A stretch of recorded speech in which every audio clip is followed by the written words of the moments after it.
السلام علیکم ورحمت الله وبرکاته. یو محترم پوښتنه کړې ده چې دلته مصر راته وویل چې دا لږ فلمونه کتل دا کبیره ګناه نه ده، صغیره ګناه ده. محترمه، الله جل جلاله په قرآن عظیم شان کې راته وایي د سورة النور په 10 آیات کې قل ورته وایه یا رسول الله للمؤمنین، مؤمنانو ته ووایه یغضوا من ابصارهم. الله جل جلاله رسول الله صلی الله علیه وسلم مبارک ته وایي چې د مؤمنانو ته وایي چې تاسې خپلې سترګې کنټرول کړئ، ناروا ته مه ګورئ. او دغه رنګه د رسول الله صلی الله علیه و آله و صحبه وسلم څخه روایت دی چې تاسې او پردي نه محرومو ښځو ته مه ګورئ. او دغه رنګه وایي تاسې و د ښځې و پړونې ته مه ګورئ چې هغه ښایسته پړونه وي. فإن النظر یجعل شهوة فی القلب، دغه کتل و پړونې ته دا شهوت په زړه کې پیدا کوي. عبدالله بن عباس رضی الله عنه مبارک وایي د شیطان پر درو منازلو پر درو ځایو باندې د انسان تسلط پیدا کوي، پر سترګو باندې، پر زړه باندې، و ذکره پر فرجو باندې. نو ته چې انسان سترګې هغه په ناروا باندې مشغوله کړي، زړه یې په شهوت مشغوله کړي، نو ذکر فرج یې په زنا باندې مشغوله کړي. او د ښځې بیا شیطان پر درو ځایو مسلط دی، علی عینها و قلبها، پر سترګو او پر زړه او پر فرج باندې. او دغه رنګه د ابي امامه رضی الله عنه مبارک څخه روایت دی چې د رسول الله صلی الله علیه وسلم مبارک څخه مې اورېدلی دي. رسول الله صلی الله علیه وسلم مبارک د څو شیانو ضمانت راکړي، د جنت ضمانت به زه درکړم چې خبرې کوئ دروغ مه وایاست، او چې امانت درته کښېښودل خیانت مه کوئ، او چې وعده د یو چا سره وکړي وعده خلافي مه کوئ، او سترګې کنټرول کړي، او لاسونه کنټرول کړي، او خپل فروج کنټرول کړي، فرج کنټرول کړي، زنا یې مه کوئ، په سترګو باندې نارواو ته مه ګورئ. او دغه رنګه د ابي امامه رضی الله عنه څخه روایت دی چې رسول الله صلی الله علیه وسلم مبارک وایي یو مسلمان سترګې نه را کنټرولوي د ښځې څخه، که را کنټرول کړي الله جل جلاله په زړه کې د عبادت خوند ور پیدا کړي، حلاوت د عبادت په زړه کې پیدا کړي. چې موږ نن جامعه ته دین بې قدره دی، که عرب دی که عجم دی، نو سترګې په لوڅو فلمو په نارواو باندې مشغوله کړي دي، نو هغه حلاوت و ذایقه د عبادت هم د زړو څخه وتلې ده. او دغه رنګه د ابي هريره مبارک څخه روایت دی چې رسول الله صلی الله علیه وسلم مبارک وایي زنا د سترګو کتل دي، زنا د ژبې خبرې دي، زنا د غوږو اورېدل دي، د پردۍ ښځې سره خبرې کول، زنا د لاسو بد لاس وروړل دي، او زنا د پښو قدمونو ورغستل دي. او رسول الله صلی الله علیه وسلم وایي والفرج یصدق ذلک یکذبه، فرج د انسان کله دغه تکذیب وکړي، کله نو یو مخ زنا وکړي. او دغه رنګه د رسول الله صلی الله علیه وسلم مبارک څخه روایت دی حذیفه رضی الله عنه مبارک وایي رسول الله صلی الله علیه وسلم وایي النظرة سهم من سهام ابلیس مسمومه، دا یو غشی دی ډیر زهرناکه غشی دی د ابلیس. فمن ترکها من خوف الله، که چا دا کتل و پردیو ښځو مخانو ته، او د پردیو ښځو نسو د پردیو ښځو څخه سترګې را کنټرول کړي، الله جل جلاله به حلاوت خوند د عبادت په زړه کې ورکښېږدي. او دغه رنګه د جناب سیدنا محمد صلی الله علیه وسلم مبارک څخه روایت دی ابو هريره مبارک وایي رسول الله صلی الله علیه وسلم کل عین باکیة یوم القیامة، ټولې سترګې به په ورځ قیامت ژاړي، د الله له بیره به ژاړي، له تکالیفو څخه به ژاړي، الا عینا ما سوى له هغه سترګې څخه چې هغه د محارمو څخه د ناروا څخه یو سړی را کنټرول کړي، ټي وي ورسیږي نه ورته وګوري، لڅ فلمان ورسیږي نه ورته وګوري. او بل هغه سترګې چې د الله په لار کې په جهاد کې بدخوابه سي، او بل هغه سترګې چې د الله له بیره څخه یو وخت څاڅکی اوښکه تر سترګه راووځي. او دغه رنګه مفسرین وایي هر آیات چې په قرآن په آیاتو کې چې حفظ الفروج راغلی دی، چې الله وایي تاسې فرجونه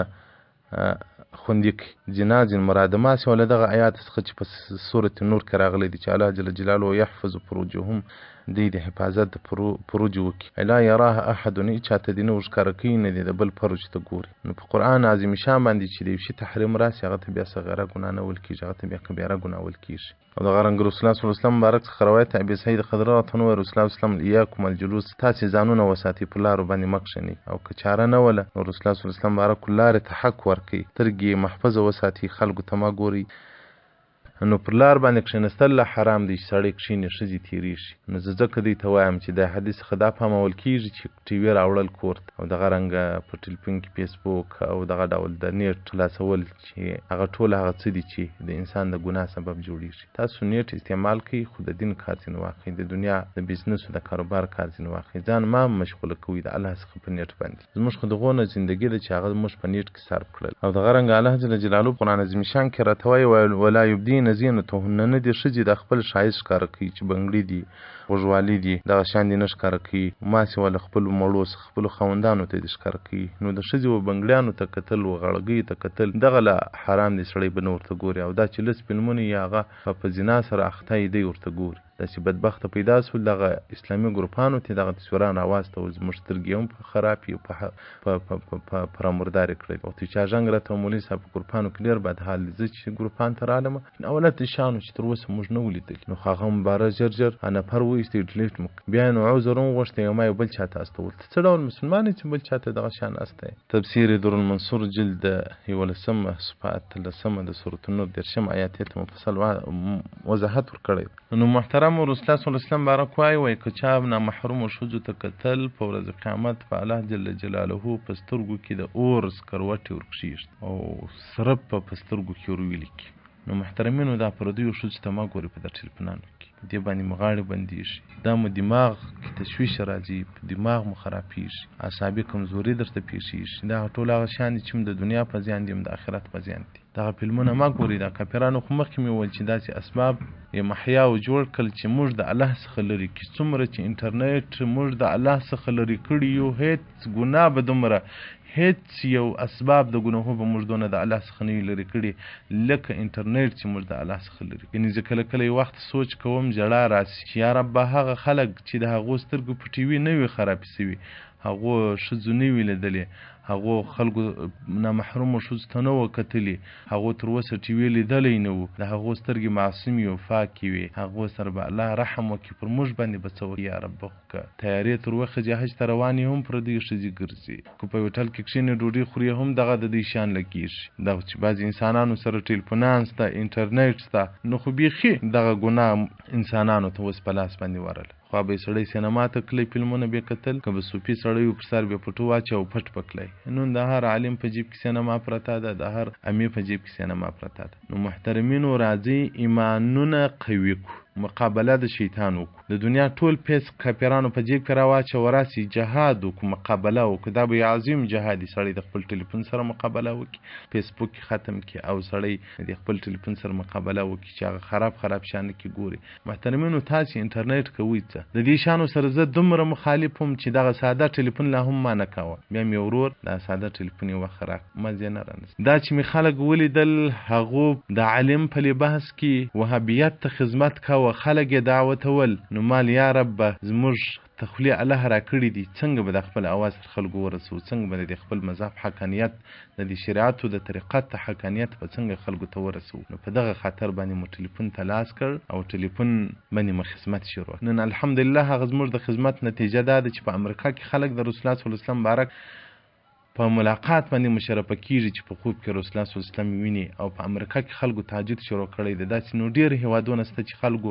هغه په ژوند کې ډېر تغیرات راوستل نو په هغه باوجود هم کله داسې فکر ولاړ شي راسه تر دغه ټلیفون تر خدمت تیر سه بس الله جل جلاله ته په ورځ قیامت به وژاړي چې یا رب ما نسوای کولی دا خدمت منکرات دي که ته ناروا وي نه ګورې ګروپ ته خلک تصویران درته راوستي موږ دا ډېر کوشش کوو پر دې خلکو باندې دغه وهابیان به ګروپانو ته رالل بیا به قصدن خراب تصویرانو ګروپان ته راوستو چې دا اوس خلک موږ داخلوو ډېرې تعقیبوو ډېرې ګور له هغه بعد بیا داخلوو چې موږ وایي داسې فتنه بیا ځینې پېښه نه شي چې راه نجات په یو چرچ کې موږ درلودی په هغه کې داسې بد شیان رانشر شول بیا چې باسخاسو کې دی کړي او په واتساپ کې دا ډول شیان نشر شول بیا چې باسخاسو کې دی کړي ته به ګناه نه کوې خلک دې ګناه ته ورکشي محترمینو زموږ هغه سترګې چې په دنیا کې موږ ولسو فلمو ته ګورو او پردیو ښځو ته ګورو دغه سترګې وخت محاسبه او حساب غواړي که ته انکار وکړې الله په قرآن کې راته وایي پښې به مشاهدې ادا کړي لاسونه به مشاهدې ادا کړي د هغه سترګې دي چې په قبر کې له خپله غالبه راغورځي خاور کېږي یوسف علیه السلام یو ډېر حسن درلودی یو ډېر ښایسته الله ورکړی و د یو باچا لور وه ماسې وله زلیخا د یو باچا لور وه د ده د کمال او د ده د حسن اورېدلې وه د ډېره لرې ځای څخه راله قافله او فوج ورسره دی په مصر کې یوسف علیه السلام پیدا کړ چې ورته ودرېد یو واقعیت دا خو دومره ښایسته دی لکه ماته چې صفت سوی دی تر هغه زرچنده ښایسته دی یوسف علیه السلام بارک ته ګوري وایي څومره حسینې سترګې الله ورکړي دي څومره حسین او ښایسته وریښتان الله ورکړي دي څومره ښایسته برخوګان الله ورکړي دي یوسف علیه السلام څه ورته وایي دغه سترګې به په قبر کې اولنۍ له خپله غالبه راغورځي مځکې ته او دغه سپین بارخوګان چې د انسان دی په دنیا کې دغه به اولنۍ چنجي چې کوي هغه له بارخوس چنجي شروع کېږي او دغه تور وریښتان چې د انسان سر په ښایسته وي د انسان مخ په ښایسته وي دغه وریښتان به بیا له بدن څخه جلا کېږي. یوسف علیه السلام هغې ښځې ته وایي چې بازغه نومېدل چې پر دې ظاهري صورت باندې مخه تاوزه پر نقش مخه تاوزه نقاش ته فکر وکړه نقش کې زړه مه بایله پر نقاش زړه وباله چې الله جل جلاله دی پر خالق زړه وبایله چې الله جل جلاله دی پر مخلوق باندې زړه مه بایله. بزغې ورته وویل چې آیا ستا خالق چې تی پیدا کړی هغه به څومره حسین او څومره ښایسته وي. ځکه رسول الله صلی الله علیه وسلم بارک وایي په ورځ د قیامت چې جنتیان جنت ته ولاړ سي هلته خپلې کوټې او مهمانۍ ورته معلومې سي رسول الله صلی الله علیه وسلم بلا کیفه به الله میلمستیا وکړي انسانان به دعوت کې خپل حضور لره بعضې انسانان به په جمعه کې د الله سره ملاقات کوي بعضې به په کال کې کوي بعضې به په میاشت کې کوي. نو ځکه رسول الله صلی الله علیه وسلم د جمعې په لمانځه ته چې هر څونه سړی وختي ورځي هغه به په ورځ قیامت د جمعې په ورځ د الله ملاقات ته ژر حاضرېږي. رسول الله صلی الله علیه وسلم د الله ملاقات چې د جنتیان وکړي بلا کیفه وایي بیا به د جنت خوند او د جنت نعمتونه دا ټول شیان به ځینې هېر شي د الله جل جلاله خوند کړي. نو هغه سترګې چې په دنیا کې د لڅو د پردیو ښځو کناټو ته کتلي د پردیو ښځو سینو ته کتلي پردیو ښځې پر له اړې هغه سترګې به بیا په جنت کې څنګه د الله جل جلاله ملاقات وکړي. نو بازغې او یوسف علیه السلام ته ویل چې هغه رب راوښی هغه خالق راوښی چې دومره حسین او ګلان انسانان پیدا کړي دي. یوسف علیه السلام ایمان ور وښوی بازغې هغه فوج هغه قافله ټوله پرېښوله ولځي ما رب پیدا کړي زه وصل سوم څه وخت بعد بازغه راله و یوسف علیه السلام بارک تی ویل جزاک الله که چشم باز کردی الله دې خیر درکړي چې زما سترګې در خلاصې کړې او زه دې حقیقت ته وصل کړم. نو محترمینو چې د یوسف علیه السلام حسن او ښایست د دنیا څخه ولاړې نو محترمینو زما او ستا سترګې به نه ځي زما او ستا سترګې په دغه دپاره نه دي پیدا چې موږ پردیو کناټو ته په وګورو پردیو ښځو ته په وګورو زما او ستا سترګې دغه ته پیدا دي چې د الله کلام ته په وګورو. دغه څوک چې لس فلمونه ګوري دغه خلک چې عریاني تصویران ګوري آیا دغه ته ووایي چې د الله جل جلاله په قرآن باندې دي هم سترګې د غومره هغه ستړي کړي دي لکه پر تصویرانو باندې او پر لس فلمو باندې چې دي ټیم پاس کړی دي. نو انټرنیټ موږ د الله څخه ډېر لرې کړو. دا یو قوي ایمان غواړي یو ټینګه مجاهده او جهاد غواړي چې د موبایل سره عظیم جهاد به سړی کوي. واقعیت ما ته د کافر سره په سب کې په توره باندې سر پرې کول اوس خو نو د کافرانو سره په اسلحو باندې جهاد دی هغه جهاد د تورو ډېر ګرانو چې د کافر سره په سب کې توره چلوم د زما سر کاټي زه د سر کاټوم ما ته به دومره تکلیف نه وي لکه یو انسان چې په انټرنیټ او انسان چې له ګوګله او انسان چې له فیسبوک څخه ځانه کنټرول کړي. دا یو عظیم جهاد محترمینو تاسو دغه جهاد وکړئ الله جل جلاله به اجر درکړي. موږ د دې دپاره نه یو پیدا چې موږ فلمونه وګورو. تاسو به نه یې کتلي چې کافرانو زموږ قرآن ور اخیستی دی ګوري چې ته ودرېږه دا د مسلمانانو پر قرآن باندې موږ ټیم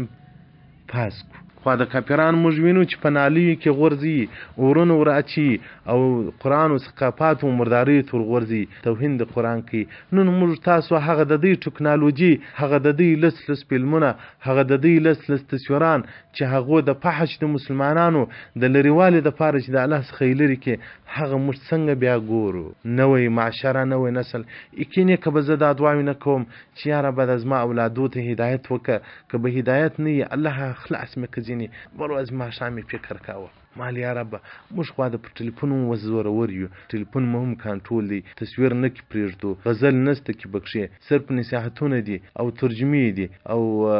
نور هیڅ نسته. یا رب دغه زموږ ځوانان دغه زموږ زامن چې رالوی سي دا خو داسې ګناه ده چې سر پر تلتکو په توس باندې نه باسي بیا ته علم نه په لري چې دی څه کوي چې په ټټۍ نه نوتی بیا ته علم نه په لري چې دی څه کوي. چې په خونه درته ننوتی بیا ته علم نه لري چې دی څه کوي. دغه د زهرو جام، دغه د زهرو وسیله، دغه د زهرو اسلحه کافران مسلمان ته په لاس ورکړله. مسلمانان ټول په هلاک سول. محترمینو، د خدای په لحاظ باندې د دې خپل قبر په خاطر باندې دغه فلمونه ما ګوري، دغه سندرې ما ګوري. یو ورځ راتلونکې ده، له دنیا څخه به په یوه سپین قپن کې روانې ځو، به له دنیا څخه به هغه صرف نه ګزه کپن وړو، نه به هلته موبایل را سره پرېښول کېږي، نه به هلته بل څه را سره پرېښول کېږي. هغه تورو خاورو ته به ورځو چې په هغه کې هېڅ رڼا هم نسته، او هلته هېڅ کړکۍ او دربچه هم نسته، او هلته بیا ډېرې مثبته هغه ډېرې خاورې در باندې کوټه کې، هلته بیا راوتل هم نسته. نو محترمینو، په خپل اولادو او خپلو ښځو دغه کنټرول کوي، ټلیفونان یې کنټرول کوي، ټلیفونان یې تعقیب کوي. په ټلیفون کې ګوګل ما ور پرېږدي، یوټیوب ما ور پرېږدي، فیسبوک ما ور پرېږدي. که تاسو غواړئ چې د قریبانو سره وصل سي، صرف له واټساپ څخه کار واخلئ، په واټساپ باندې کار وکړي. خو له بعده مرغه په واټساپ کې هم خلک ویډیوګانې استي، په واټساپ کې هم خلک تصویرانو غزلې استي. الله جل جلاله په څنګه زمانه کې پیدا شوي. له ګناه څخه ځان راګرځول دا یو عظیمه مجاهده او جهاد غواړي. پخوا به خلکو ګناه نه سوای کولی، معاشره به داسې جوړه وه چې ګناه به نه کېدله. نن له ګناه څخه ځان خلک نسي راګرځولی. او دغه تصویران ته کتل او دغو ښځو ته کتل، یو نوی عشق او محبت د دوی سره پیدا کېږي. نو په دغه عشق او په دغه محبت کې که انسان له دنیا ولاړې، کافر ولاړې تر دنیا. که شیخ مبارک وایي ځوان ته مې غسل ورکاوه، نه غسل نه و. یزوان مړ کېدی، پر حالت ته زکندن مې تلقین ورکاوه د شهادت د کلمې. دبل این لیلا، این لیلا، لیلا چیرې ده، لیلا چیرې ده. بس د لیلا په اواز کې روح ووتی، ولاړ. بیا مې پوښتنه وکوله چې دا لیلا څوک یادوي؟ وایي خلکو راته وویل چې یو وخت یو ښځه را روانه ده، یو حمام ته ځي، د ده د سرای دروازه خلاصه وه. د ښځې دا فکر کوه چې دا حمام دی. نو د ده سرای ته ننوتله، دی پسې ورننوتی. باریا ورته وویل چې بس د زنا بندوبست به سره کوو. ښځه یې مجبوره کړه، نم د کني زنا به را سره کړه، ښځې تلسي ده در سره کوم. نو دی یو شي دپاره راووتی، خامخا بیا یو څه بیا وه، یو ضرورت بیا راووتی. دی چې راووتی، یو ښځه پسې راووتله، ولاړه. دی چې دوباره کور ته راغلې، په کور کې لیلا نه. په دې کوڅه کې وګوره، په دې کوڅه کې وګوره. یو وخت هغه په مخه ورله، نادانه مرغه چې قفس ته واچوې، قفس چې بندوه. ته ولې دومره بې عقل وې چې ښکار دې وکړه او بیا یې دروازه نه پسې بند. بس دی هغه د لیلا عشق واخیستی، هغه دې د لیلا په عشق کې ولاړ. لا اله الا محمد رسول الله تلقین یې نه سوی قبلولی. نو د هر شي سره چې محبت دی، پر هغه محبت به مرګ در لره راځي، په هغه محبت کې به قبر ته ورځي. آیا ستاسو سترګې چې په پردیو کناټو کې مشغولې وي، ستاسو ذهن او دماغ چې په پردیو کناټو کې مشغولې وي، آیا بیا به تاته ایمان څنګه پاتېږي پر حالت زکندن؟ قبر ته به بیا څنګه رحمت در سره نازلیږي؟ ایمان خو هغه چاته نصیب کول کېږي چې پر حالت زکندن باندې دی د الله سره شغل لري، د محمد صلی الله علیه وسلم سره شغل لري. رحمت خو په قبر کې هغه چاته نازلیږي چې هغه د الله په مینه کې ولاړ شي. موږ ولې د الله مینه او د الله د رسول مینه له سینو څخه کښلې ده، خو موږ ولې په معصیت کې ټول ژوند راتېر کړي؟ خصوصا بیا د اوس ځوانان ډېر مبتلا دي په دې شیانو باندې. الله جل جلاله دې دوی ته هدایت وکړي. الله جل جلاله دې دغه د کافرانو طلسم او دغه سحر د الله جل جلاله